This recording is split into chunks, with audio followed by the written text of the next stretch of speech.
ప్రార్థన చేసుకుందాం. స్తోత్రం తండ్రి, పరిశుద్ధుడా, అబ్రహాం, ఇస్సాకు, యాకోబుల గొప్ప దేవ,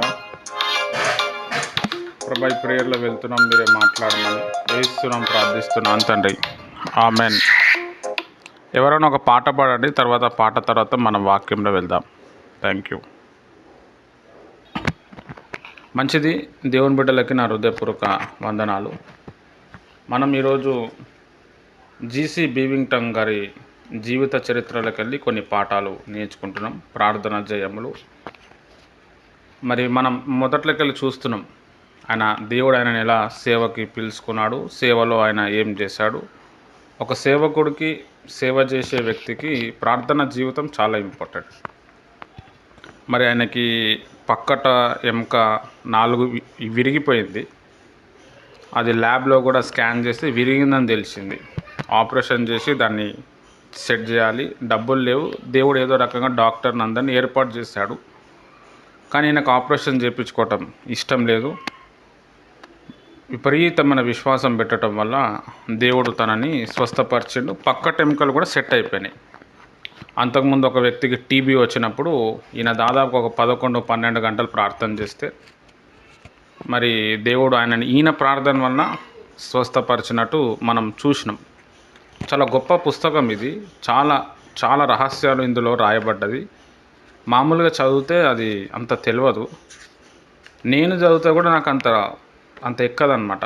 కానీ ఇప్పుడు ఈ ప్రేయర్స్లో ఉండి మనం చదువుతున్నప్పుడు దేవుడు నాకు కొత్త కొత్త ప్రత్యక్షతలు ఇస్తాడు.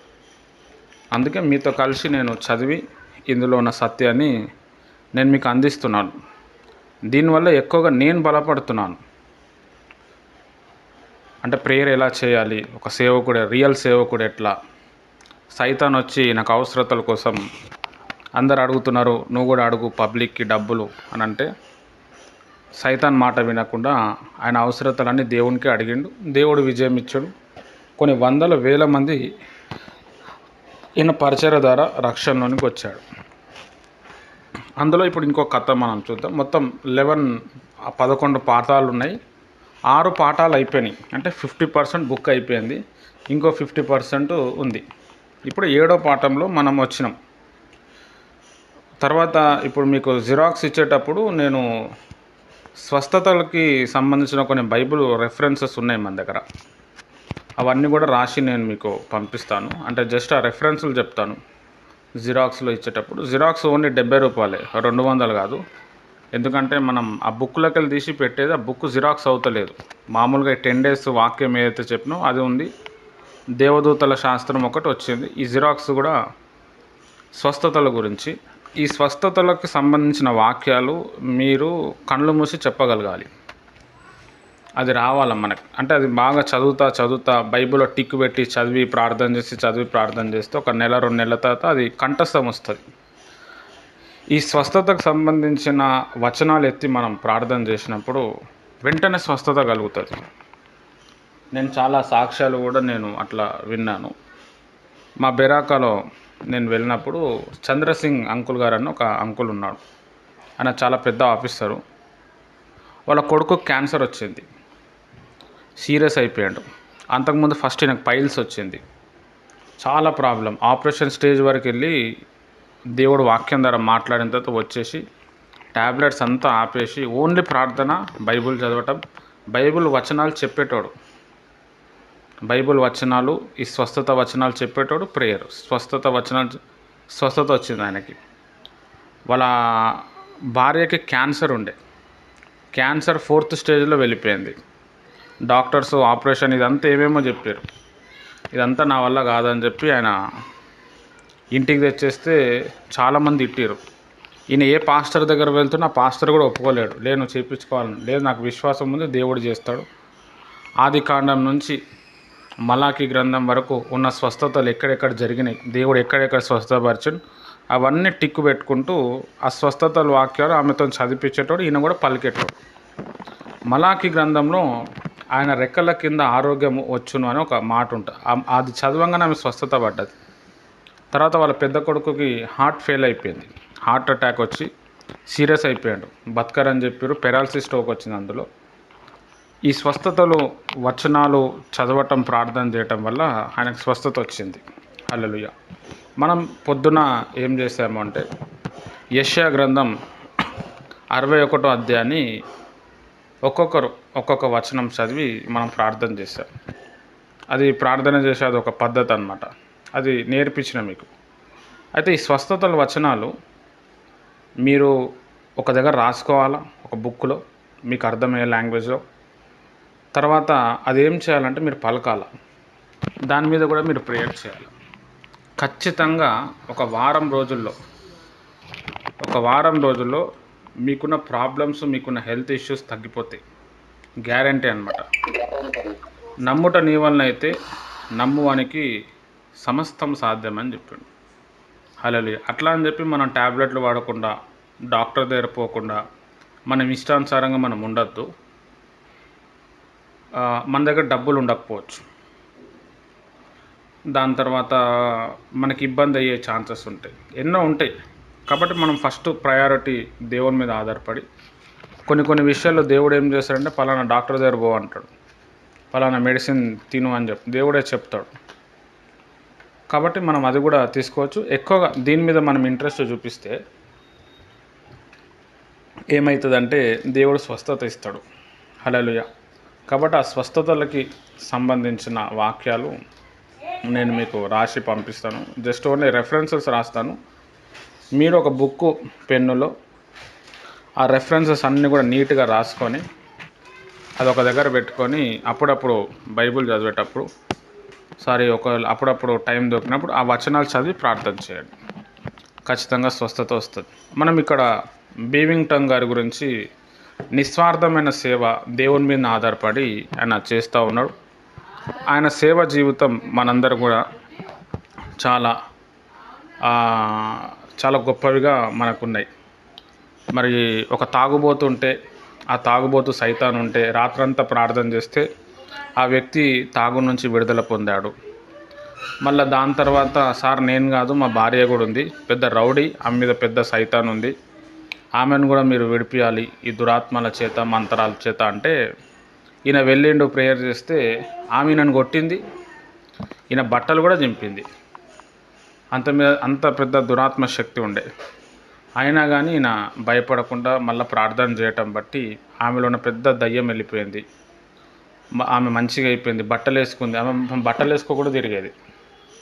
తర్వాత వీళ్ళిద్దరికి పెళ్లి చేసిండు ఈయన. 3 పిల్లలు పుట్టారు, 3 కొడుకులేమో పుట్టారు. ఇప్పుడు వాళ్ళు సేవ చేస్తున్నారని చెప్పి కూడా ఆయన ఈ పుస్తకంలో రాశాడు. అంటే ప్రేయరు అనేది ఏ విధంగా ఒక మనిషి మీద ప్రభావితం చూపిస్తుందని ఈ వ్యక్తి పుస్తకం ద్వారా మనకి తెలుస్తుంది. ఇది కూడా వాక్యమే చెప్తున్నా నేను, మనం కాకమ్మ కథలు చెప్తలేము. అంటే ఇట్లాంటి సాక్ష్యాలు విన్నప్పుడు, దైవజనుల గురించి మనం విన్నప్పుడు మనం బాగా ఇన్స్పైర్ అవుతాం.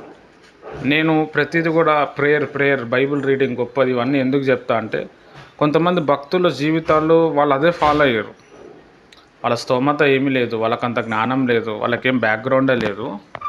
కానీ వాళ్ళు చేసిన భక్తి, వాళ్ళు చేసిన ప్రార్థనలు, వాళ్ళు ఏదైతే దేవుడు చెప్పిన రీతి రివాజు ఏదైతే నడిచిర్రో చాలా వరకు అది వాళ్ళని మార్పులో తీసుకొచ్చింది. అందులో బీవింగ్టన్ గారు కూడా. మరి ఈయన పుస్తకం చదవటం వల్ల చాలా నేనైతే బాగా ఆశీర్వదింపబడ్డా. ఒక వారం 10 రోజుల్లో ఈ పుస్తకం అయిపోతుంది. తర్వాత ప్రార్థన వల్ల 100 జయములు అని చెప్పి ఇంకో బుక్ ఉంటుంది.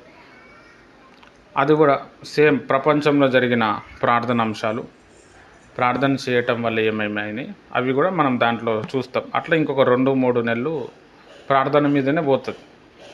ప్రార్థన పనులు చేస్తుందని మనకు తెలుసు, కానీ ఈ విధంగా కూడా చేస్తుందా? ప్రార్థనలో ఇంత శక్తి ఉందా? మనం ఎలా ప్రార్థన చేయాలి, ప్రార్థనతో సైతాన్ని మనం ఎలా ఓడించాలి అనేది ఇట్లాంటి భక్తుల జీవిత చరిత్ర మనం చదివితేనే తెలుస్తుంది. ఈ బుక్ మీరు చదివితే మీకు మామూలుగానే అర్థమవుతుంది. నేను చదివినా నాకు మామూలుగానే అర్థమవుతుంది. మనం ఇట్లా కూర్చొని ఒక ఆకలితో, ఒక దాహంతో మనం అందరం దేవుడు ఏం మాట్లాడతాడు అనే మైండ్ సెట్తో మనం కూర్చున్నప్పుడు దేవుడు ఓపెన్గా మనతో చాలా విషయాలు మాట్లాడతాడు. ఇట్లా ఈ సాయంత్రం కాల సమయంలో ఈ ప్రార్థన విజయాలు అనే పుస్తకం ద్వారా కూడా చాలా విషయాలు మనతో మాట్లాడాడు. ఈ మాట్లాడటం బట్టి మన విశ్వాసం ఇంకా బలపడ్డది. మనకు వస్తున్న శోధన, రోగము, బాధ నుంచి దేవుడు విడిపిస్తాడు అని చెప్పి ఒక మంచి నమ్మకం ఉంది. హల్లెలూయా. ఇప్పుడు మనం ఏడవ లెసన్లో మనం వెళ్దాం. నరకపు పాశములు నన్ను అరికట్టినను.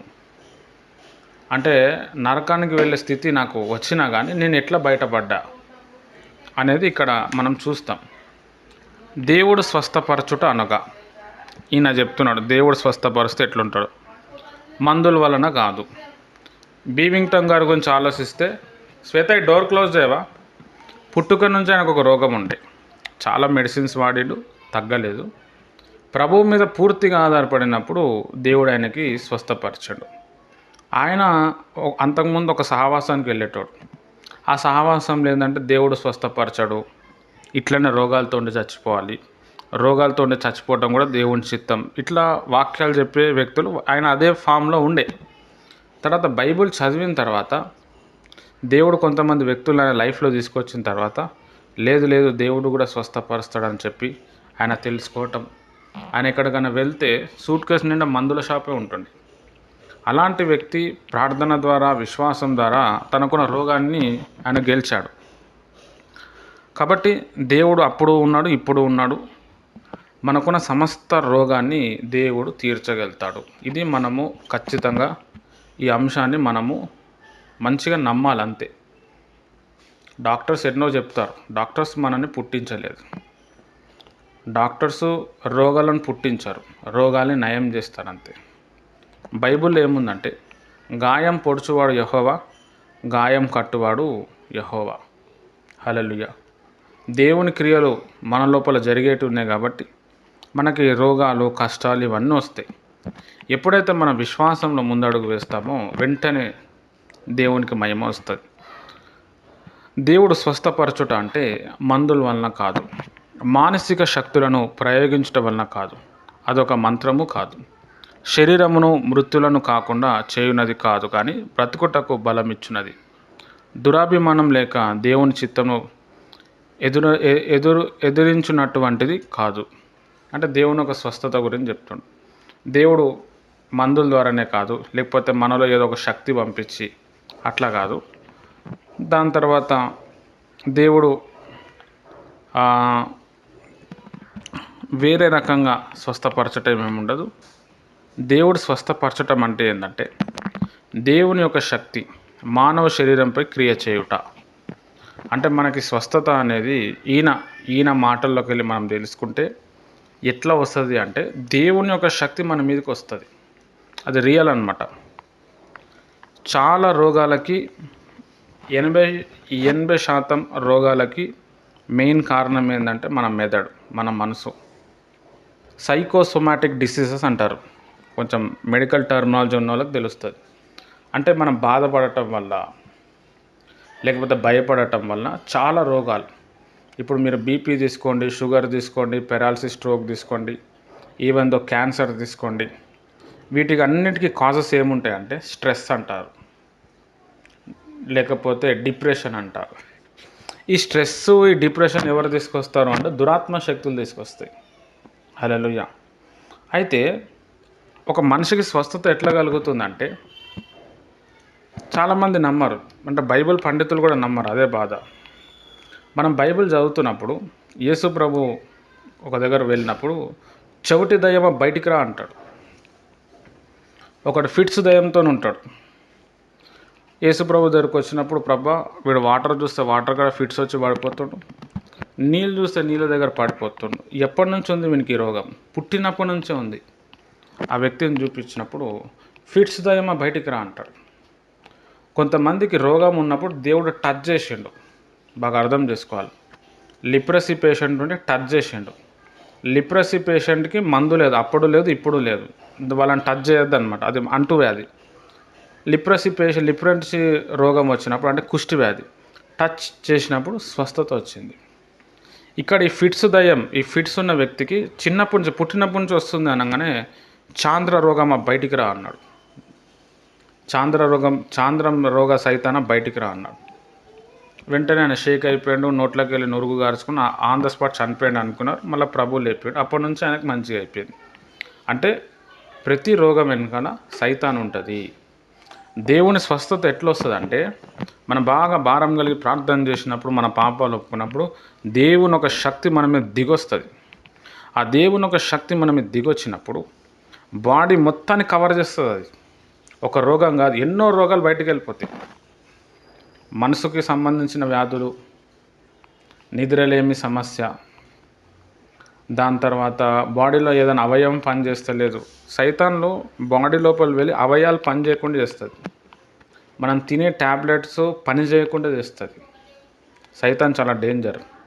అయితే దేవుని ప్రియమైన వాళ్ళరా, ప్రార్థన శక్తి ద్వారా దేవుని మనం అడిగినప్పుడు దేవుడు చేస్తాడు అని చెప్పిన విశ్వాసం పెట్టి కొన్ని రోజులు ప్రార్థన, ఒక కోర్సు లెక్క మనం ఒక హాస్పిటల్కి వెళ్ళినప్పుడు ఒక మెడిసిన్ ఒక 1 month 2 months వాడాలి మీరు కోర్స్ అని ఎట్లయితే అంటారో, అట్లనే సేమ్ బైబిల్లో ఉన్న కొన్ని వచనాలు తీసుకొని కొంతమందిని పిలుచుకొని మనం ఎవరికైనా తప్పు చేసి ఉంటే, ఎవరైనా తిట్టి ఉంటే, ఎవరైనా హర్ట్ చేస్తే వానితో ఒకసారి మాట్లాడి, అరే నీకు అప్పుడు ఏదో అన్నట్టున్నా క్షమించు, అందరినీ ప్రేమించి దేవుని దగ్గర వెళ్ళి రోజు ఒక కోర్సు లెక్క ఒక ట్యాబ్లెట్ వేసుకున్నట్టు మనం కొన్ని రోజులు ప్రార్థన చేస్తే అమితంగా దేవుని ఒక శక్తి మీదకి వస్తుంది. ఆ శక్తి మన మీదకి వచ్చిన తర్వాత ఏమవుతుందంటే మొత్తం బాడీకి ఉన్న ప్రాబ్లమ్స్ అన్నీ తీసేస్తుంది, వచ్చే ప్రాబ్లమ్స్ కూడా తీసేస్తుంది. హల్లెలూయా. చాలా ఇంపార్టెంట్. అంటే మనం నమ్మాలా. ఇప్పుడు జరుగుతున్న మెయిన్ విషయం ఏంటంటే పెద్ద పెద్ద పాస్టర్లు కూడా టచ్ అనగానే హీల్ అని పడిపోతున్నారు. లాస్ట్కి వాళ్ళే హాస్పిటల్లో అడ్మిట్ అయ్యి ట్యాబ్లెట్లు తింటున్నారు. వాళ్ళ ఇంట్లో పెద్ద మెడికల్ షాప్ ఉంటుంది, జ్వరంకి ట్యాబ్లెట్, అన్నం అరగకపోతే ట్యాబ్లెట్, ఫుడ్ కంటే ట్యాబ్లెటే ఎక్కువ ఉంటుంది. మళ్ళీ వాళ్ళు టచ్ అనగానే స్వస్థత వచ్చేస్తుంది. హల్లెలూయా. వాళ్ళు టచ్ అన్నప్పుడు స్వస్థత వస్తున్నప్పుడు అదే స్వస్థత మనకు కూడా అప్లై అవుతుంది మనం ప్రార్థన చేసినప్పుడు. కానీ అది చేయట్లేదు అనమాట. అయితే బీవింగ్టన్ గారి ఆయన మాటల్లో మనం తెలుసుకోవాల్సిన విషయం ఏంటంటే, ఆయన ఫస్ట్ స్వస్థత నమ్మేటోడు కాదు, కానీ ప్రార్థన ద్వారా స్వస్థత వచ్చింది. ప్రార్థన దేవుని స్వస్థత అంటే దేవుని శక్తి మానవ శరీరంపై పని చేస్తుంది అంటున్నాడు ఆయన. ఆయన ఫీల్ అయ్యి చెప్తున్నాడు. అది ఆ శక్తిని ఆయన పొందుకున్నాడు. తర్వాత పరిశుద్ధ లేఖనంను అనుసరించి వాటి మీద ఆధారపడటం. దేవుడు స్వస్థత ఎట్లా ఇస్తాడంటే బాగా ఆరాధన చేసినప్పుడు, దేవుని ఒక అభిషేకం వచ్చినప్పుడు వస్తుంది. రెండోది ఏంటంటే దేవుని ఒక వాక్యాల మీద మనం డిపెండ్ కావాలి. అందుకే నేను మీకు ఈరోజు బైబిల్ చదివిర్రా అని చెప్పి అడిగాను. అంటే బైబిల్ చదువుతూ ఉంటే బైబిల్ కొన్ని వాగ్దానాలు ఇస్తాడు. ఆ వాగ్దానాలు ఏదో తీసి పడేయద్దు, మనం అది రాసుకోవాలి. ఇప్పుడు ఒక రక్తస్రావం గల స్త్రీ ఉన్నది. ఆమె యేసు ప్రభువును ముట్టింది, బాగా అయిపోయింది. మార్కు సువార్త 5వ అధ్యాయం 25 నుంచి 32 వచనాల్లో ఆమె గురించి స్టోరీ కనబడుతుంది. అది చదివి, ప్రభా ఇది నేను నమ్ముతున్నాను నువ్వు చేసినవని, నాకు కూడా చేయవా? ఆమె లోపల దిగిన ప్రవాహం, ఆమె జస్ట్ యేసు ప్రభు యొక్క క్లాత్ పట్టుకుంది అంతే. అన్నప్పుడు దేవుడు అరే ఈమె నమ్ముతుంది కదా అని చెప్పి నీకు కూడా స్వస్థపరుస్తాడు. డేవిడ్ పాల్ యాంగ్చో అని ఒక గొప్ప దైవజనుడు ఉంటే 97 years బతికి చనిపోయాడు. ఆయనకి at the age of 19 years 19 సంవత్సరాలు ఉన్నప్పుడు ఆయనకు బ్లడ్ క్యాన్సర్ వచ్చిండే. ఆయన బుద్ధిస్టు మాంకు, బుద్ధిజంని నమ్మే వ్యక్తి ఆయన. ఒక సండే స్కూల్ అమ్మాయి అంకుల్ ప్రభువుని నమ్ముకో, బైబుల్ చదువు అంటే ఆమె బాధ భరించలేక బైబుల్ చదివిండు. ఎట్లెట్లా బైబుల్ చదివిండో అట్లా ఆయన హెల్తీగా అయిపోయాడు. చాలా బాధపడ్డాడు, ప్రభువులో రక్షణ పొందిండు. 21 yearsలో బైబిల్ ట్రైనింగ్ చేసి సేవకుడు అయిండు. కొన్ని లక్షల మంది వస్తారు సండే ప్రేయర్కి. ఆ లేవంగానే 1 గంటన్నర 2 గంటలు భాషలు మాట్లాడేస్తాడు. ఆయనకంటే ఒక సెపరేట్ రూమ్ ఉంటుంది. ఆ సెపరేట్ రూమ్ కూడా ఎట్లుంటుందంటే ఒక పెద్ద సొరంగం ఉంటుందంట. ఆ సొరంగంకి ఈయన పాక్కుంటా వెళ్ళాలి. ఆయన అట్లా చేసుకున్నాడు. ఆ సొరంగంకి పాక్కొని చాలా దూరం వెళ్ళిన తర్వాత ఒక రూమ్ ఉంటుంది. ఆ రూమ్లో కూర్చొని ప్రార్థన చేస్తూ ఉంటాడు. అక్కడ నుంచి శక్తి పొందుకొని మధ్యాహ్నము సాయంత్రము బయటికి వస్తాడు అంతే. ఏదో ప్రాంతానికి వెళ్ళి వాక్యం చెప్తాడు, ప్రవచనాలు చెప్తాడు. ఇంకా ఇక పలానా సిస్టర్ నీకు దేవుడు మాట్లాడుతాడు, నీ పేరు ఇది, నీ ఊరు ఇది, నువ్వు ఇట్లా వచ్చినావు. అట్లా రోజుకి 300 నుండి 400 మంది బాప్తిజం ఇస్తాడు ఆయన. చాలా గొప్ప ఆయన లాంటి దైవజనుడు మనకు కనబడాడు. హల్లెలూయా. చనిపోయిండు ఆయన పాపం. 15 లక్షల మంది వస్తారు ఎవ్రీ సండే ఆయన చర్చ్‌కి. చాలా ఇంపార్టెంట్. ఆయన బుక్స్ కూడా చాలా బాగుంటాయి. చాలా ప్రాబ్లమ్స్ ఫేస్ చేసిండు. నాకే ఎందుకు శ్రమలొస్తున్నాయని ఒక మంచి బుక్ రాసిండు. అది మీరందరూ కూడా చదవాలి. నేను ఎప్పుడైనా కొన్ని బుక్స్ పేరు చెప్తే అది మీరు రాసుకోండి. మళ్ళీ నేను అడిగితే నేను చెప్పలేను. ఎప్పుడైనా బైబుల్ హౌస్‌కి వెళ్ళినప్పుడు ఆ బుక్స్ కొనుక్కోండి. దేనికో ఎన్నో డబ్బులు ఖర్చు పెడతాం హెల్తీగా ఉండాలని. ఆత్మీయ జీవితం హెల్తీగా ఉండటానికి హెల్తీ బుక్స్, బైబిల్‌కి సంబంధించిన బుక్స్ మనం చదవాలి. కాబట్టి ఇక్కడ బీవింగ్ టంగ్ ఏమంటున్నారంటే, దేవుని వాక్యాల మీద ఆధారపడినప్పుడు స్వస్థత వస్తుంది. నిజం అది. డాక్టర్లు ఏం చేస్తారు? అయిపోయింది, ఇక తగ్గదు, షుగర్ వచ్చిందా తగ్గదు, థైరాయిడ్ వచ్చిందా తగ్గదు, జీవితాంతం ట్యాబ్లెట్ వేయాలని చెప్తారు. వాళ్ళు చదువుకున్నది దాంట్లో ఉంది, వాళ్ళు చెప్తున్నారు. అదేం తప్పేమి కాదు. కానీ మన దేవుడు అన్నిటికీ సమర్థుడు. మనం డాక్టర్ చెప్పింది వింటూ, ట్యాబ్లెట్స్ వేసుకుంటూ, దేవుని మీద ఆధారపడినప్పుడు దేవుడు స్వస్థత ఇస్తాడు. తర్వాత ట్యాబ్లెట్లు మానేయచ్చు. జీవితాంతం ట్యాబ్లెట్లు తినటం దేవుని చిత్తం కాదు. అన్నీ తినాలి మనం. ఆకుకూరలు తినాలి, మాంసం తినాలి, దాని తర్వాత ఫ్రూట్స్ తినాలి, పప్పులు, ధాన్యాలు అన్నీ తినాలి. అది దేవుని ఒక చిత్తం.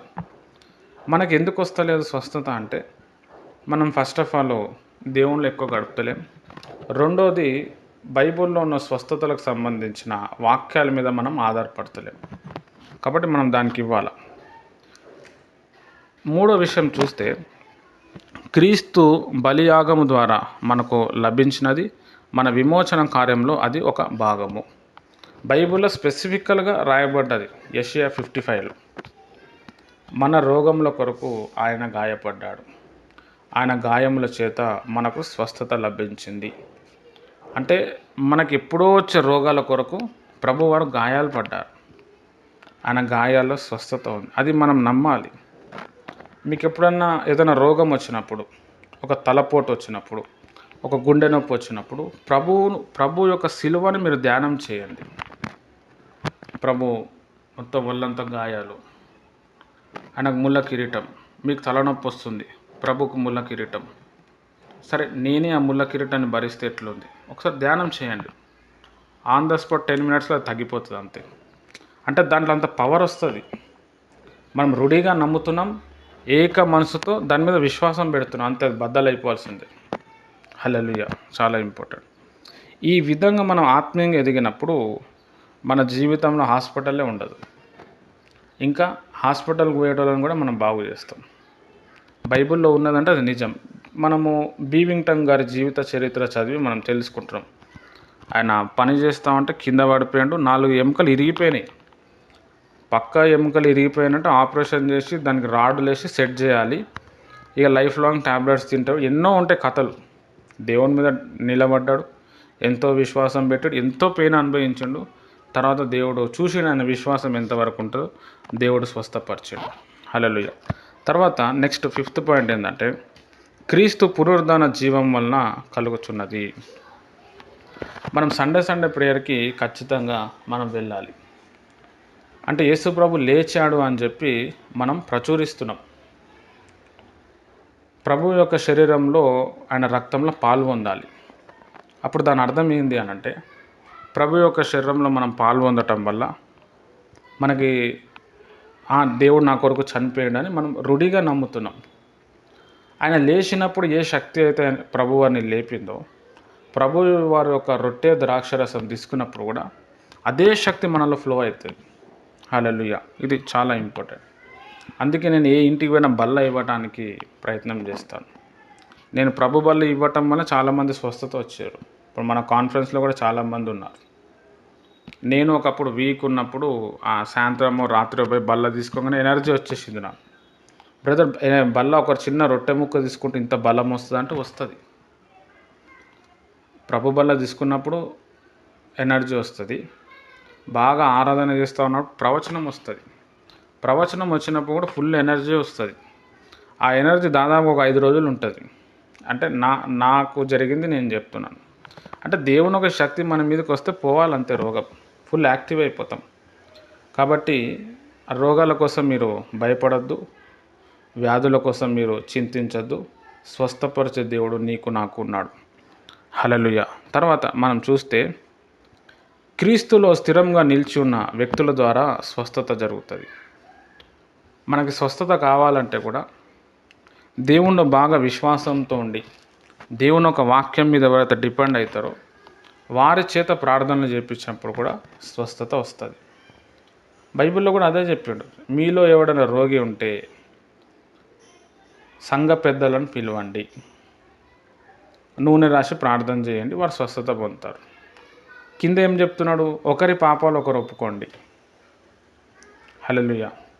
ఒకరి పాపాలు ఒకరు ఒప్పుకోవటం వల్ల కూడా రోగం తగ్గిపోతుంది.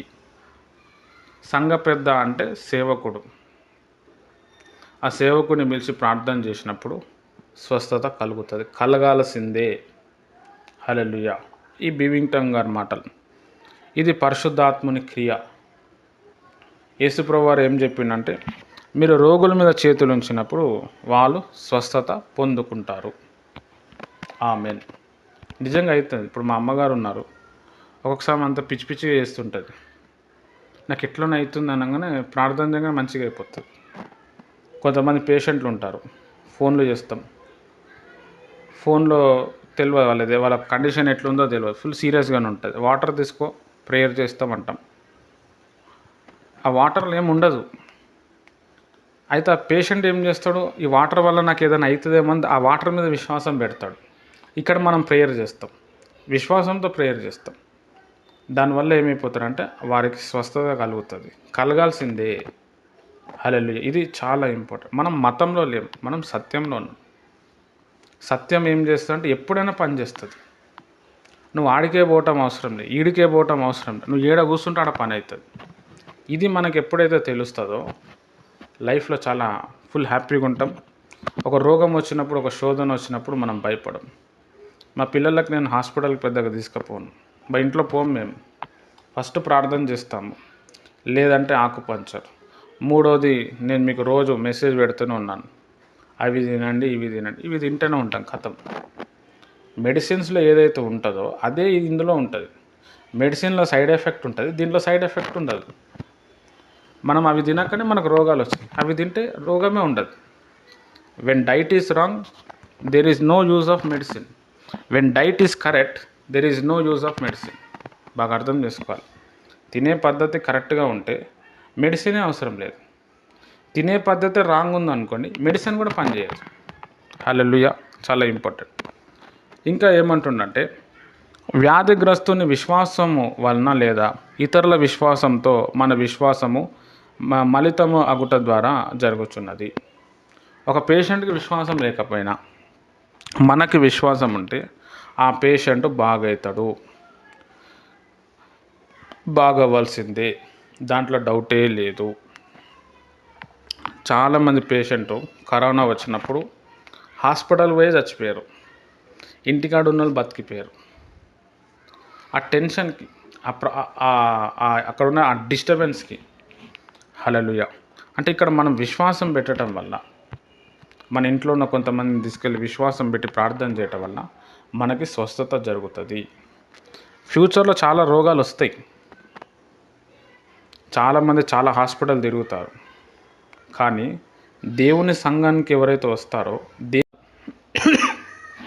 మనం హాస్పిటల్కి వెళ్ళాలి, కానీ దేవుని కూడా విశ్వాసంలో కూడా మనం ఎదగాలి.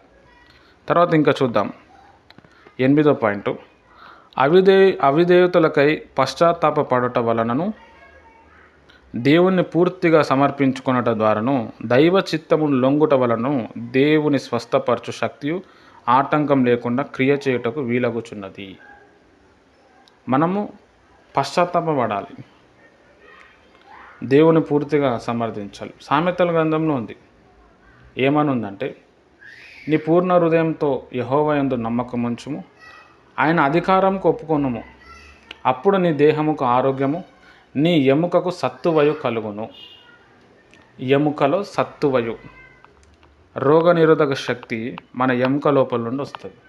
మనం మటన్ తిన్నప్పుడు ఆ మటన్ ఎముకలో బ్రౌన్ కలర్ది ఒకటి ఉంటుంది, అది కూడా బ్లడ్డే, అందులో స్టార్ట్ అవుతుంది. మన బాడీలో కూడా మన బోన్స్ లోపల ఉంటుంది అది. దాంట్లోకి వెళ్ళి ఇమ్యూనిటీ పవర్, రోగనిరోధక శక్తి పెరుగుతుంది. బైబిల్లో ముందే రాసిండు. అంటే దేవునికి మనం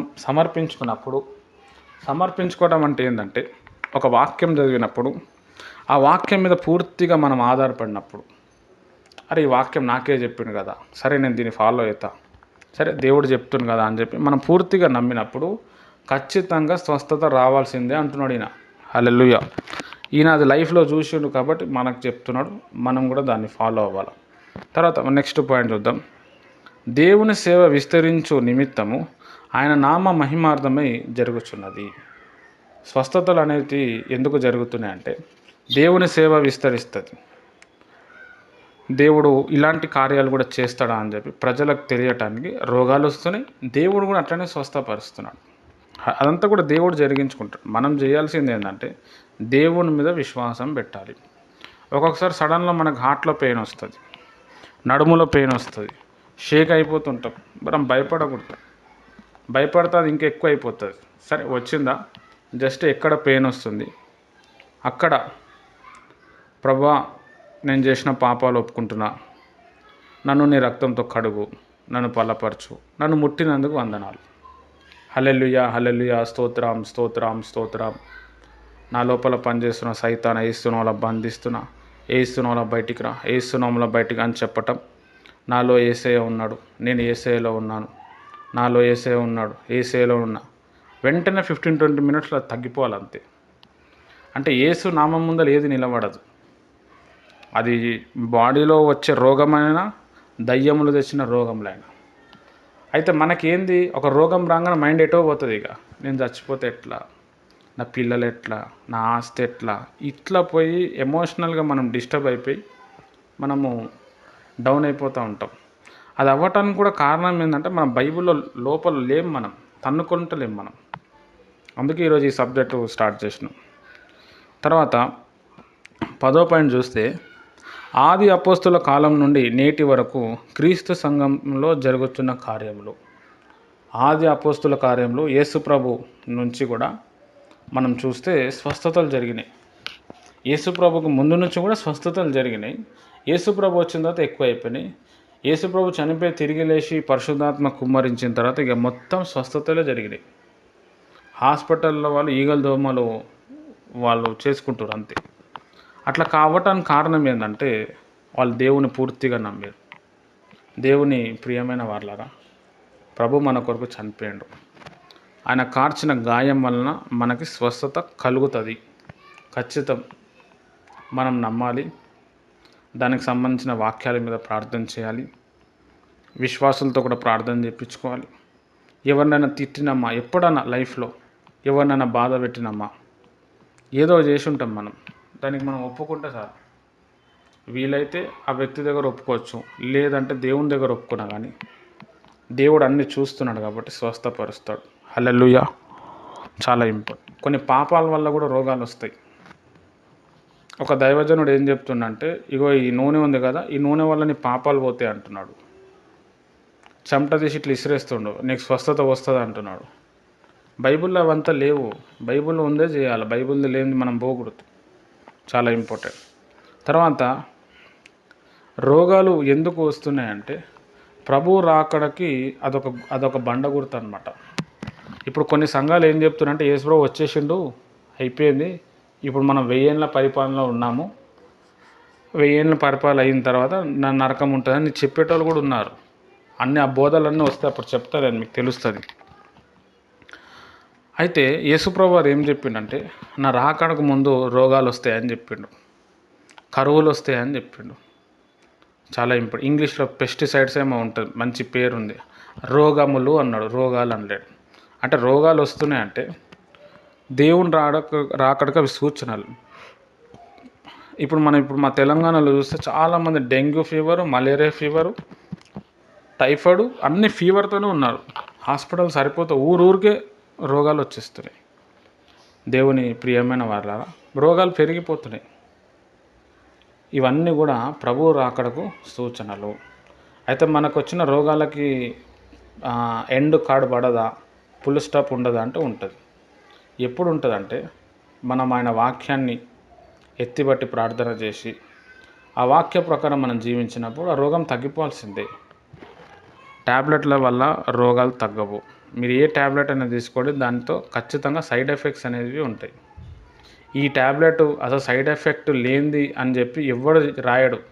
అసలు అది కాని పని అది. మన బాడీని దేవుడు ఎంత అద్భుతంగా డిజైన్ చేసిండంటే మన బాడీ తనకు తానే రిపేర్ చేసుకుంటుంది. మనం చేయాల్సింది ఏంటంటే బాడీ ఏం చెప్తుందో అదే వినాలి. బాడీకి ఆకలేస్తుంది అనుకో, ఖతం తినేయాలంతే. బాడీకి నిద్ర వస్తుంది పడుకో అని చెప్తే పడుకోవాలా, మళ్ళీ ఫోన్ చూసుకుంటూ కూర్చోవద్దు. మోషన్కి పోమని చెప్పింది అనుకో వెళ్ళిపోవాలంతే. టాయిలెట్ వస్తుంది యూరిన్ పాస్ చేయాలంటే వెళ్ళిపోద్ది. దాన్ని ఆపుకున్నాం అనుకో అది రివర్స్ అవుతుంది. ఇవి తెలియకనే రోగాలు రోగాలు రోగాలు. హల్లెలూయా. తర్వాత 12వ విషయం చూస్తే దేవుని వాక్యము క్రీస్తు బోధించిన సత్యం నిజమని రుజువుపరచు ఒక కార్యం ఇది. ప్రజలను రక్షించుట మన పని కాదు, క్రీస్తు యొద్దకు వారిని నడిపించుటే మన పని. ప్రజలను స్వస్థపరచుట మన పని కాదు, స్వస్థపరచదనని వాగ్దానం ఇచ్చిన క్రీస్తు యొద్దకు వారిని నడుపుటే మన బాధ్యత. దేవుడు అనుగ్రహించు స్వస్థత పొందుట బైబిల్లో అన్నిటికంటే ప్రాముఖ్యమైన సిద్ధాంతం కాదు, కానీ అదొక సత్యము. దానిని నిర్లక్ష్య పెట్టిన ఎడల మన ఆత్మాభివృద్ధికి ఆటంకమగును. దేవుడిచ్చే స్వస్థత ఆయన మీద మనలను ఆధారపడేటట్లు చేయును. ఎంతటి నిస్సహాయ స్థితిలో నున్నను మనను లేవనెత్తగల శక్తి దేవుడు నిజంగా ఎవరో, ఆయన షరతులు లోబడు వారికి ఆయన ఎంత అండగా ఉండునో మనం అనుభవపూర్వకంగా తెలుసుకున్న ఎడల ఎంతో మేలు. చాలు. ఇక్కడ మనం చూస్తే ఈయన ఎంత మంచి మాటలు చెప్తున్నంటే దేవుడు స్వస్థపరచటం అనేది ఒక సిద్ధాంతం కాదు, అదొక సత్యం. మనకి స్వస్థత జరిగితే ఒక సాక్ష్యం వస్తుంది. ఆత్మలో మనం ఇంకా ఎదగగలుగుతాం. ఎందుకంటే సైతాను మనం ఎదగకుండా శరీరంలో కూడా బంధకాలు పెడతాడు. స్వస్థపరచటం, పబ్లిక్ని స్వస్థపరచడం మన పని కాదు. దేవుడు ఏమన్నాడు, నా దగ్గర వచ్చేటోని నేను స్వస్థపరుస్తా అంటాడు. ఆ స్వస్థపరిచే యేసయ్య దగ్గర మనం తీసుకొని పోవాలి. హల్లెలూయా. చాలా ఇంపార్టెంట్.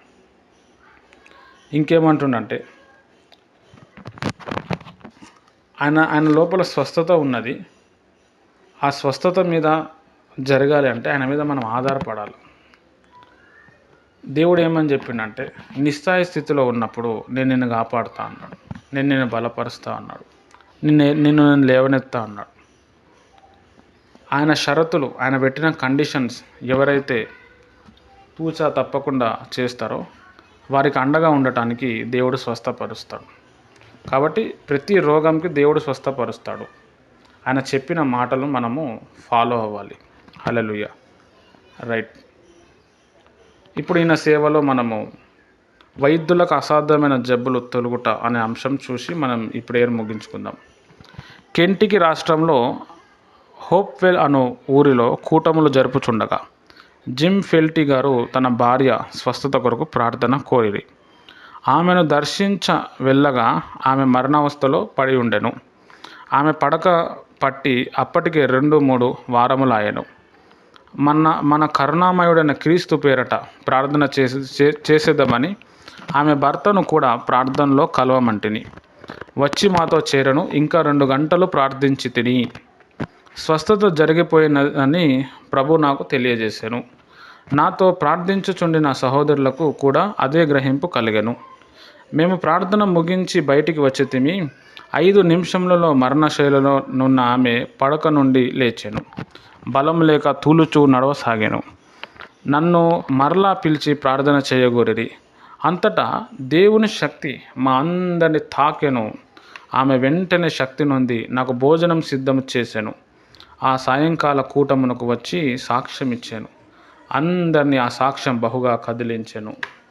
మరి ఈయన సేవలో ఉన్నప్పుడు అక్కడ ఒక ప్రాంతానికి ప్రేయర్కి వెళ్ళినప్పుడు వాళ్ళ భార్య బాగాలేదు, ఆమె సీరియస్ కండిషన్లో ఉంది. డాక్టర్స్ కూడా చేతులు ఎత్తేసారు. మీరు ప్రార్థన చేయడానికి రండి అని అంటే సరే బ్రదర్ అని చెప్పి ఈయన వెళ్ళి ఏం చేసిండు, ఈయన వెళ్ళి చూస్తే నిజంగా సీరియస్ కండిషన్లోనే ఉంది ఆమె. సీరియస్ కండిషన్లో ఉంటే కూడా ఈయన ఏం చేసిండు, దాదాపుగా 2 గంటలు ప్రార్థన చేసిండు. దేవుడు చెప్పేసిండు ఆమెకు స్వస్థత వచ్చిందని. అక్కడ ఉన్న వాళ్ళ టీం వాళ్ళకు కూడా అర్థమైపోయింది. ఆమె ఒకటేసారి లేచి కూర్చుంది. నడుస్తుంది కానీ పెద్దగా బలం లేదు. ప్రేయర్ అయిపోయింది, వీళ్ళు వెళ్ళిపోతున్నారు. మళ్ళీ ఆమె పిలిచి నాకు మళ్ళీ ప్రార్థన చేయండి అంటే మళ్ళీ కొద్దిసేపు ప్రార్థన చేశాడు. ఫుల్లు శక్తి వచ్చింది. ఆమె నాకు వంట చేసి పెట్టిందంట. హల్లెలూయా. చాలా ఆశ్చర్యం ఇది. అంటే ఇట్లాంటి కార్యాలు జరిగినప్పుడు ఎవడైనా ప్రభువుని నమ్ముకుంటాడు. ప్రభువుని చాలామంది ఎందుకు నమ్ముతలేరు అని అంటే ఇట్లాంటి కార్యాలు కొన్ని దగ్గర జరుగుతలేదు. కొంతమంది ఓన్లీ వాక్యమే, స్వస్థత లేదు, స్వస్థత అవసరం లేదు అంటున్నారు. స్వస్థత నువ్వు ఎందుకు చేయలేకపోతున్నావు? నీ ప్రేయర్లో దమ్ లేదు, నువ్వు మోకాల అనుభవం లేదు కాదు స్వస్థత. మరి ఈయన ప్రార్థనలో ఉంటాడు, స్వస్థతలు జరుగుతున్నాయి. ఇప్పుడు ఒక పేషెంట్ని ప్రేయర్ బాగు చేయడానికి 2 గంటలు ఉన్నాడు. ఒక ఆమె లెటర్ రాసింది, మన చర్చ్ మెంబర్ మా భర్త టీబీ వచ్చి సీరియస్ ఉన్నాడు, ఈ లెటర్ నీకు అందే లోపల ఆయన చనిపోయి ఉంటాడు, కానీ నేను చెప్తున్నా. ఈయన అప్పటికే 4-5 రోజులు ఉపవాసం ఉండి ప్రేయర్ అయిపోయిన తర్వాత ఆ లెటర్ చదివి అన్నీ పక్కన పెట్టి నన్ను ఎవ్వరు డిస్టర్బ్ చేయొద్దని చెప్పి ఆయన ప్రార్థన గదిలో పోయి ప్రభా ఆయన బతికిండా చచ్చిపోయిండా అని 9 hours ప్రార్థన చేసిండు. దేవుడు ఆయనకు ఒక దర్శనం చూపించిండు. ఆ వ్యక్తి మొత్తం బక్కగా అయిపోయి ఓ సచ్చిన శవం లెక్క ఉన్నాడు, చేతులు ఊపుతున్నాడు. ప్రభా బతికే ఛాన్స్ ఉంది. ఈయన ఏమని ప్రేయర్ చేసిండు? అని చనిపోయిండా లేదా? ఎందుకంటే ఫోన్ కాంటాక్ట్ లేదు, ఫోన్ నంబర్ లేదు, ఎక్కడున్నాడో కూడా తెలియదు. దేవుణ్ణి అడిగిండు. తర్వాత ఏం చేసిండు? మళ్ళీ ఒక 11 గంటలేమో ప్రార్థన చేస్తే మళ్ళీ ఆయనకు దర్శనం వచ్చింది. ఆయన లేచి నడుస్తున్నాడు, అద్దంలో ఆయన ముఖం చూసుకుంటున్నాడు. అయితే ఆయన చాలా బక్కగా అయిపోయాడు. ప్రేయర్ క్లోజ్ చేసేసిండు. దాదాపుగా 11 + 9 18 గంటలు, 20 గంటలు ఆయన ప్రేయర్లో ఉంటే ఒక టీబీ పేషెంట్ మంచిగా అయిపోయాడు. ఆయన లెటర్ రాసిండు, వాళ్ళ భార్యకి చెప్పిండు, నా కడుపును గుద్దండి, నాకు తగ్గిందంటే ఎవరు నమ్ముతలేడు, ఇంకేంది నా చనిపోతాడు అని వాళ్ళ భార్యకి చెప్పిండు. నువ్వు లెటర్ రాసినావు అయ్యగారికి? రాశా. అయ్యగారి ప్రార్థన దేవుడు విన్నాడు, ప్రార్థన వల్ల నేను స్వస్థత పొందినా అన్నాడు. హల్లెలూయా. నిజంగా జరుగుతుంది దేవుని ప్రియమైన వాళ్ళరా. మనం కూడా మన ఊర్లో ఎవరైనా పేషెంట్లు ఉంటే వాళ్ళ గురించి మనం తెలుసుకొని వాళ్ళ కోసం మనం ప్రార్థన చేయాలి. వారంలో ఒకరోజు పెట్టుకొని అంతా వాళ్ళ కోసమే చేయాలి. వాళ్ళ ప్రార్థన వల్ల మనకు స్వస్థత వస్తుంది.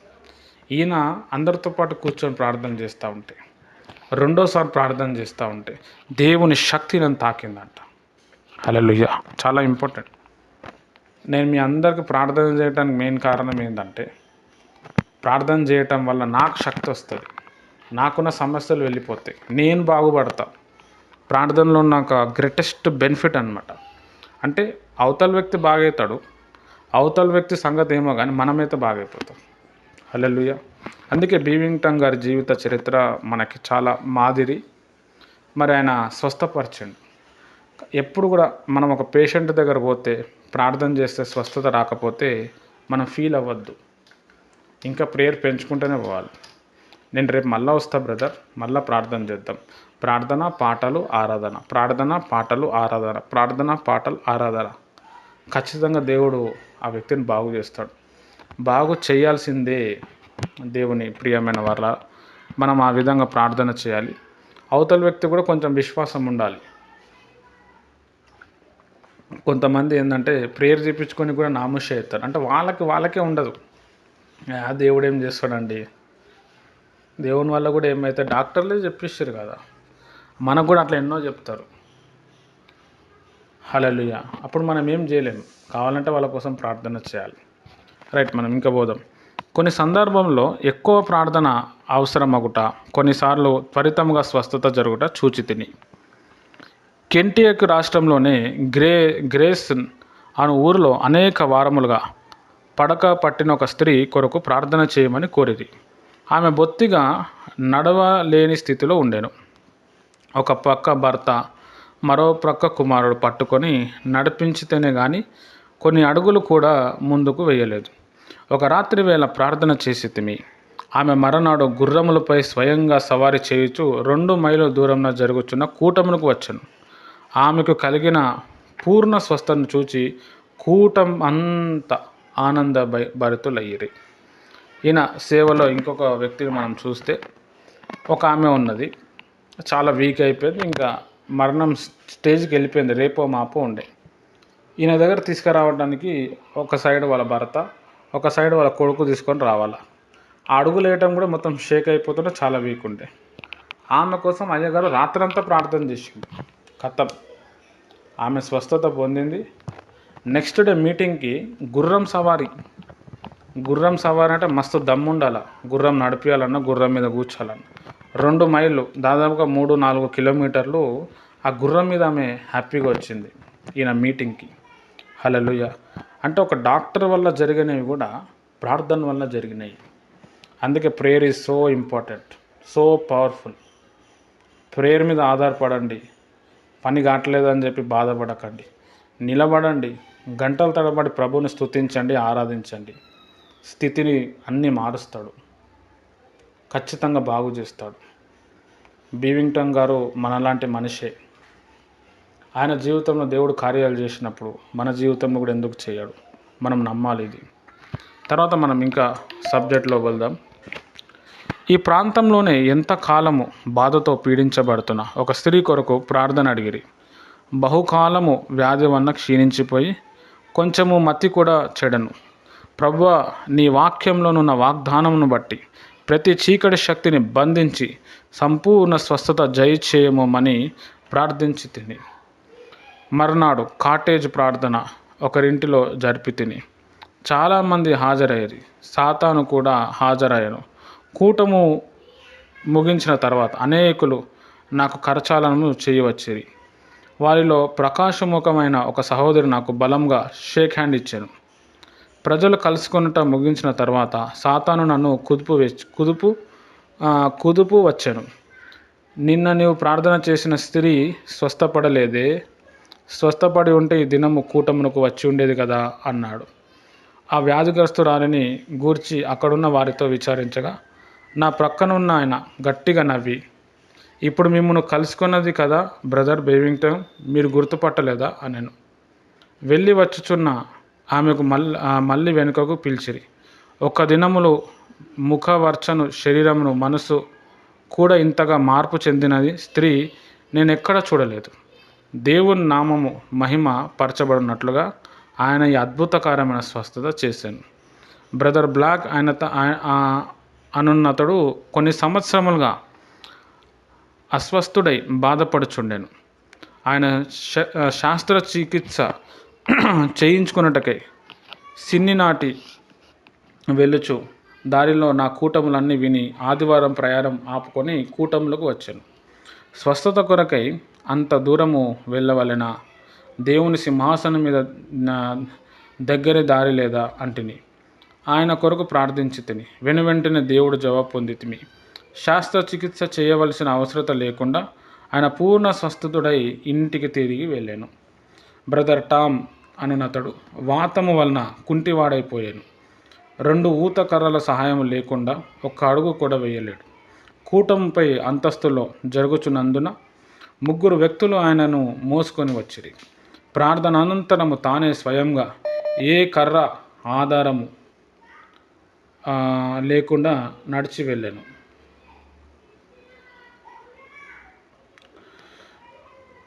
అతడు మునుపు రైలు పట్టాలు వేయి పని చేయువాడట. మరలా ఆ పనిలో చేరను. మన ప్రేమమయుడైన దేవుని గొప్ప శక్తిని నిరూపించి సాక్ష్యమునకు ఎవ్వరు ఎదురు చెప్పలేకపోయేది. ఇక్కడ ఇంకా 7-8 స్వస్థతలు దేవుడు చేశాను. వీరందరూ వైద్యుల చేత తమకు మించినది నిరాకరింపబడిన వారే. హల్లెలూయా, చాలా ఇంపార్టెంట్. మరి ఈయన స్వస్థపరచడం, ఇంకొక స్త్రీకి ప్రార్థన చేయడానికి వెళ్తే ఆమె కోసం కూడా బాగా ప్రార్థన చేసిండు. ఆమె మంచిగా అయిపోయింది. మంచిగా అయిపోగానే ఈయన మళ్ళీ వాళ్ళ భర్తకు అడిగాడు, మీ భార్యకి ఎట్లా ఉందంటే, ఇందాక సెకండ్ ఇచ్చింది కదా ఆమెనే మా భార్య, మంచిగా అయిపోయింది అన్నాడు. ఆయన ఆశ్చర్యపోయాడు. అంటే ఏంది ఈమె ఇంత క్లియర్గా స్వస్థత పొందింది, ఒక్క రోజులో ఎట్లా స్వస్థత వచ్చింది? ఇక్కడ నాకు తెలిసిన మట్టుకి అయితే ఆమెకి ఫుల్ చేతబడి చేసారు. ఎందుకంటే చాలా రోగాలు చేతబడితోటే వస్తాయి, అది నమ్మినా నమ్మకపోయినా. అయితే ఈ భక్తుడు ప్రార్థన చేయటం వల్ల ఆ చేతబడి శక్తి మొత్తం కాలిపోయింది. వెంటనే ఆ వ్యక్తి బాగా అయిపోయాడు. చేతబడి శక్తి అనేది చాలా భయంకరం. అది ఒక వ్యక్తిని ఆవరించినప్పుడు మొత్తం పిండి చేసేస్తుంది, ఫస్ట్ బ్లడ్ తినేస్తుంది, తర్వాత మానసిక వేదన, శోభ, నైట్లో నిద్ర లేకపోవటం, భయపడటం, బాడీలో ఉన్న పార్ట్స్ మొత్తం కూడా కదిలిపేస్తుంది. మెడిసిన్స్ వాడుతూనే ఉంటాం, తగ్గదు. అయితే కొన్ని చేతపడి శక్తులు ఎలా చేస్తారు అంటే, ఎవడు పోయినా బాగా ఆడు, ఇంకా చేసేటోడు అడ్డం పడిపోతాడు, అంత కసిగా చేస్తారు. ఆ మంత్రాలు చేసేటోళ్ళకి విపరీతమైన కోపం, విపరీతమైన అహంకారం, వాళ్ళకి ఫుల్ ఈగో ఫీలింగ్ ఉంటుంది. ఏ మాంత్రికునన్నా మీరు టచ్ చేయండి, వాళ్ళ మైండ్ సెట్ చెప్తున్నాను నేను. అయితే వాళ్ళకు ఒక నమ్మకం ఏంటంటే, నేను చేసిన అంటే ఎవడు ఏం చేయలేడు. కానీ ప్రార్థన ముందు ఏదైనా వెనుకకు పోవాలా. ఈయన ప్రార్థన చేసినప్పుడు ఒక్కొక్కసారి ఈయన కూడా డల్ అయిపోయేటాడు. హల్లెలూయా. ఆ డల్ అయిపోవటం ఎందుకు జరుగుతుండే అంటే, మనం ప్రార్థన చేసినప్పుడు మన మీద ఒక శక్తి వస్తుంది, ఫుల్ శక్తి వస్తుంది. మనం అవతల వ్యక్తికి ప్రార్థన చేసినప్పుడు మనలో ఉన్న శక్తి వారికి ట్రాన్స్ఫర్ అవుతుంది, మనం డల్ అయిపోతాం. చాలామంది సేవకులు పడిపోతున్నారు. కారణం ఏంటంటే, అవతల వ్యక్తిలో ఉన్న దురాత్మ ఆవరించడం వల్ల అవి డల్ అయిపోతారు. అయితే ఈ వ్యక్తి ఏం చేయాలా? ప్రార్థన సహాయం కోరుకోవాలా, తరచుగా ప్రార్థనలు ఉండాలా, వాళ్ళ సంఘస్థులు కూడా ఈయనకు ప్రార్థన చేయాలి. కొంతమంది సేవకులు ఎట్లుంటారంటే, మీరేం చేస్తారు నాకు ప్రేయరు, నా ప్రేయర్ నన్ను కాపాడుతుంది, అదొక ట్రాన్స్లో ఉంటుంది. అది చాలా డేంజర్ అనమాట. అట్లా ఎప్పుడు ఉండొద్దు, తగ్గించుకోవాలా. స్వస్థపరిచిన తర్వాత నా కోసం కూడా మీరు ప్రార్థన చేయమని అనటం చాలా ఇంపార్టెంట్.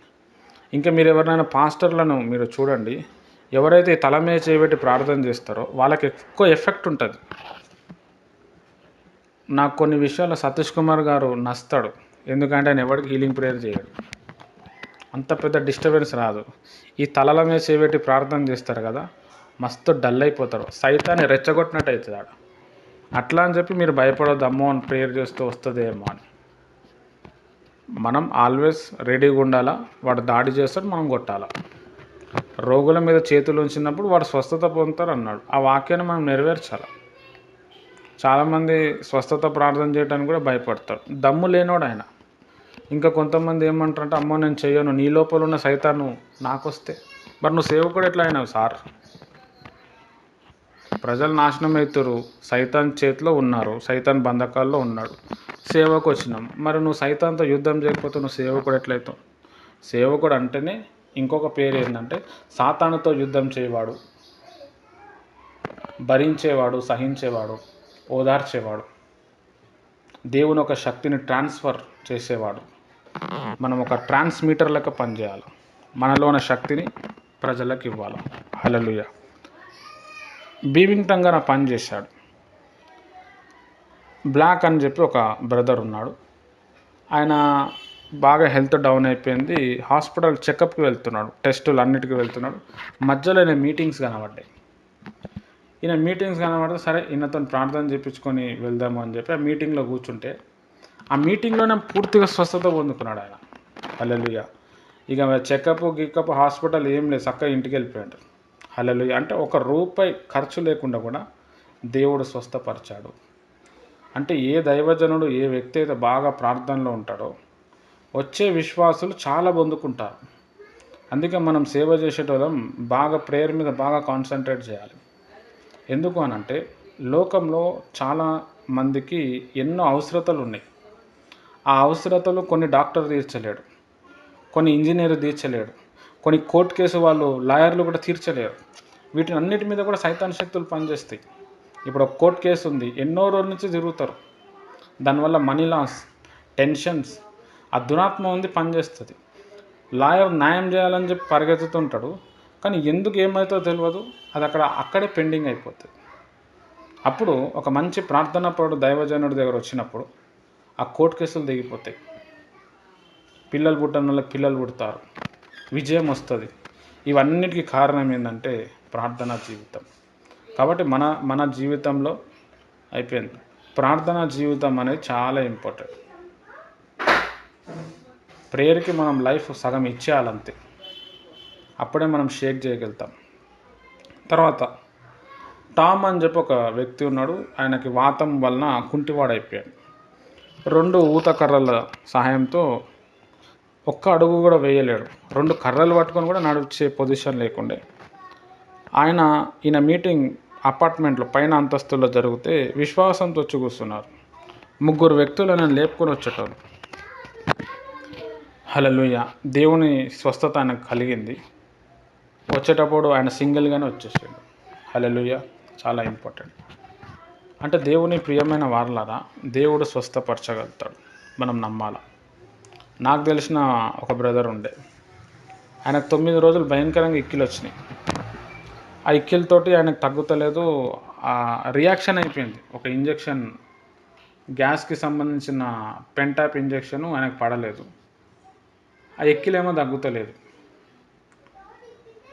నేను అప్పుడు మా బామ్మడిది మ్యారేజ్ ఉంటే బిజీ ఉండే, అయిపోయిన తర్వాత నాకు గుర్తొస్తే ఫోన్ చేసి అడిగితే, ఇంకా తగ్గలే బ్రదర్, తొందర రా బ్రదర్, నాకు ఎట్లనే అవుతుంది, నేను చచ్చిపోతానేమో అని ఏడ్చుకుంటా చెప్పిన తర్వాత వాళ్ళు ఆ పెళ్ళి అయిన తర్వాత చక్కగా ఇంటికి పోయారు. ఇంటికి పోయి కొద్దిసేపు మాట్లాడినాం, ప్రార్థన చేసినాం, వాక్యం డిస్కస్ చేస్తున్నాం. వెంటనే ఆయనకు స్వస్థత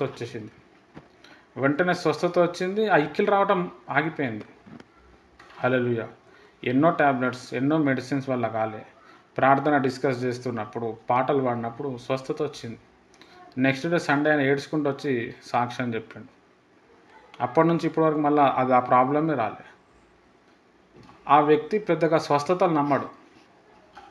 హల్లెలూయా. కానీ దేవుడు స్వస్థపరచండి. అంటే స్వస్థతలో దేవుని కార్యాలు జరిగినప్పుడు విశ్వాసం డెవలప్మెంట్ అవుతుంది, దేవుని మీద అభిమానం పెరుగుతుంది.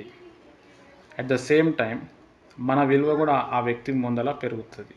అరే ఈయన దైవజనుడు, గొప్పవాడు, ఈయన ప్రేయర్లో దమ్ముందని తెలుస్తుంది. ఇవన్నీ జరగటానికి ప్రార్థనకి మనం సమయం కేటాయించాలి. సైతాన్ వచ్చి ఎన్నో చెప్తుంది, నువ్వు ప్రేయర్ చేస్తే అవుతుందా, ఇన్ని రోజుల నుంచి చేసిన, అవన్నీ మనం పట్టించుకోవద్దు. ప్రార్థన చేయాలి అంతే, తక్కింది దేవుడు చూసుకుంటాడు. మంచిది. దేవుడి మాటలు దీవించునుగాక. రేపు మనము మళ్ళా సాయంత్రము మనం కలుసుకొని ఈయన సువార్త సేవలో మనం ఇంకొకటి చూద్దాము. అది ఏంటంటే వైద్యులకు అసాధం, మరణపు కట్ల నుండి విడుదల. సీరియస్ పేషెంట్స్ ఉంటే ఈయన ప్రార్థన వల్ల వాళ్ళందరూ ఎలా స్వస్థత పొందిరో ఆ విషయాన్ని కూడా మనం ధ్యానం చేద్దాం. దేవుడి మాటలు దీవించునుగాక. ప్రార్థన చేసుకుందాం. స్తోత్రం ప్రభా, పరిశుద్ధమైన దేవానికి వందనాలు. ఈ వాక్యం నీళ్ళు కట్టి ఫలించునుగాక. ఏ బిడ్డ ఆశతో వచ్చిండో వారిని స్వస్థపరచు ప్రభా. మరి మీరు పరిశుద్ధాత్మక ప్రతి వ్యక్తిలో ఉన్నారు ప్రభా. పరిశుద్ధాత్మకు 9 వరాలు ఉన్నాయి, అందులో స్వస్థత వరం కూడా ఉంది. ప్రతి వ్యక్తి మీద స్వస్థత వరం పంచేయునుగాక. వీళ్ళు ప్రార్థన చేస్తే రోగుల స్వస్థత పొందునుగాక. ఎట్ ద సేమ్ టైం వీళ్ళకున్న రోగాలు కూడా తగ్గిపోనుగాక. ఇవి జరుగుతూనే సంఘం ప్రజలు నమ్ముతారు, దేవుని శక్తి ఇప్పుడు కూడా పనిచేస్తుందని నమ్ముతారు. అది జరుగునుగాక. యెహోవా సభార శిఖరసినార్. మీరు కార్యాలు చేయండి, అందరిని విశ్వాసంలో బలపరచండి. నా దేవుడు ఇప్పుడు కూడా స్వస్థపరచగలడు, సమర్థుడని వాళ్ళు తెలుసుకునేలాగున సహాయం చేయి. విశ్వాసం ఎదిగేటట్టు కృప దయచేయి. ప్రతి విషయం ట్యాబ్లెట్ మీద ఆధారపడటం నీ చిత్తం కాదు ప్రభా. ట్యాబ్లెట్ కంటే శక్తివంతమైనది నీ శక్తి ప్రభా. మేము మీ శరీరం, మీ రక్తంలో పాల్గొంటున్నాం, అందులోన శక్తి మాలో ప్రవహించునుగాక. మాకు నూతన శక్తిని అనుగ్రహించు. మాకున్న బంధకాలన్నీ తెంపివే. మాకు వస్తున్న రోగాలు యేసు నామములో తొలగిపోనుగాక. మీరే స్వస్థపరిచి బలపరిచి నూతనపరచమని ఈ యేసుక్రీస్తు నామంలో ప్రార్థిస్తున్నాను తండ్రి. ఆమెన్. ప్రభు అయిన యేసుక్రీస్తు కృప, తన యొక్క పరిశుద్ధ ఆత్మ సహవాసం ముఖ్యంగా మీకు సదాకాలం తోడే నడిపించునుగాక. ఆమెన్.